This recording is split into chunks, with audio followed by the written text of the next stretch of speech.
Okay, first of all, to I wanted to verify that Stephen Greer was the real deal and that he was telling the truth about everything. So I went to his one of his desert seminars in the Arizona desert, and yes, indeed, Stephen Greer called ships in 6 nights in a row. I saw that with my own eyes, and so that's settled. All right. Um, Now, if we wanna zoom out to what happened uh, 75 years ago, right after World War II, essentially a loose coalition of older civilizations from around the galaxy came here, and they transferred to us a vast tranche of advanced technologies. And their basic goal was to raise our standard of living here on Earth up up to their standard of living, or at least begin the process of that elevation. Okay?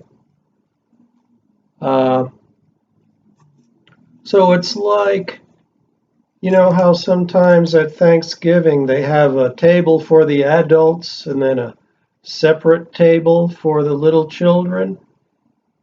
And now we're being invited to leave the children's table and go sit at the big table with the adults.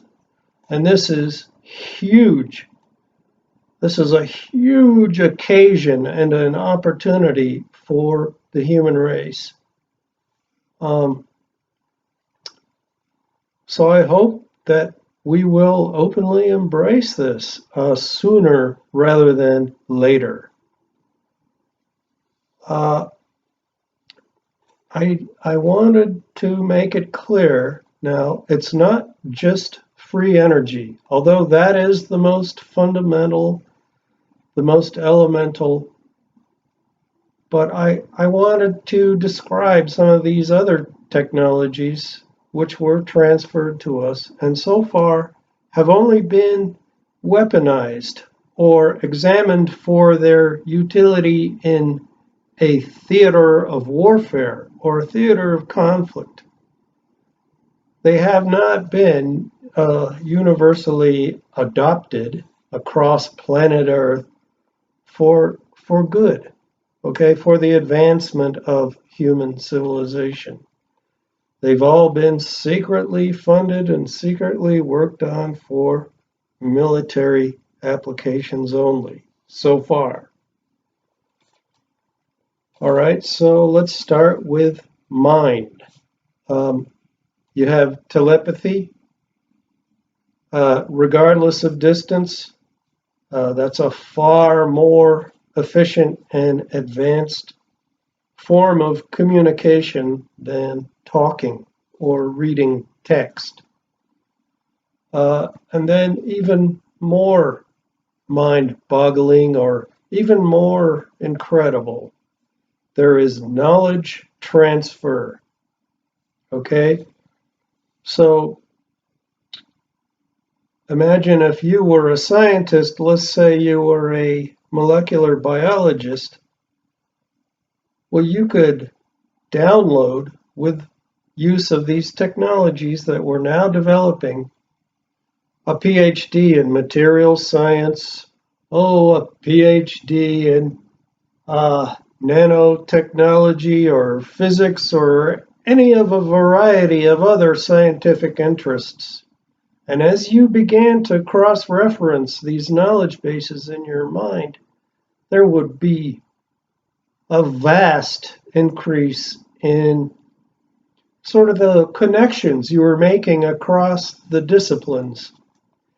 And for us non scientists, this will also be tremendous. For instance, my mother recently died, And if only she could have transferred to me before her passing her incredibly detailed and intimate knowledge of cooking. She would, I would say she was a chef caliber cook. All right. If only I had that knowledge before she passed away. And this has been demonstrated to me. I've been skiing since I was 5 years old, and people experimentally entered into my mind the athletic experience of a far superior skier. This must be someone who's even somewhere near world class. All right. They put that in my head, and they put the body and muscle memory feelings into my body. I learned it by feel, these new body feelings I had. And so I've experienced it. I know it's real. We have knowledge transfer. Now that's way beyond energy. That'll be the end of our university system, the way it's currently structured. It's kind of set up like a scarcity based economy. You have to buy the education, and it's not freely available to everyone. And it's all centered around a competitive apparatus. That will end. There will be no end to the amount of knowledge you can accumulate and have. And one day, as I was imagining the advanced ET races hooked up to their knowledge machine and absorbing millions of PhDs, they told me we are not gluttons for knowledge.